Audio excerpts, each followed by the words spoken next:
I'm Nicole Coady. I'm the pastry chef with Finale Dessert Company in Boston, Massachusetts. Living in Lexington, Kentucky, going to barbecue restaurants and getting sips of bourbon and all of that good stuff. They all serve Kentucky Derby pie. It's not something that you get in Georgia, where they have pecans. It's not something you get down in Alabama. You get it specifically when you visit Kentucky. Using the Dulcey product, I would say it has all of the great flavors that I was looking for. The caramels and the biscuit flavor and butter and richness and all of that great, the great flavors that were in the pie, they were all encompassed in the Dulcey itself. So it was a kind of a natural fit. I used the guanaja for the bittersweet to help cut the richness, and then the Dulcey has the kind of the caramels, the butterscotch flavors that I was looking for that that comes in the pecan pie itself. I'm going to make the guanaja cream that's a layer inside the cake itself. There's a pecan cake, the guanaja cream, and then the mousse. So I'm going to start with making the cream for you. Going to bring to boil the cream. I'm going to use the guanaja, and then we'll finish it with some butter.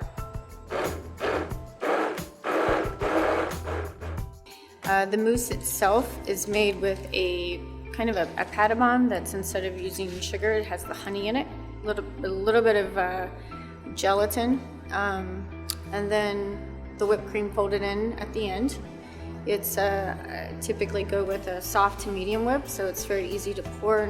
I wanted a cleaner, simpler design. Being able to pour it's key to having the smooth sides on the outside.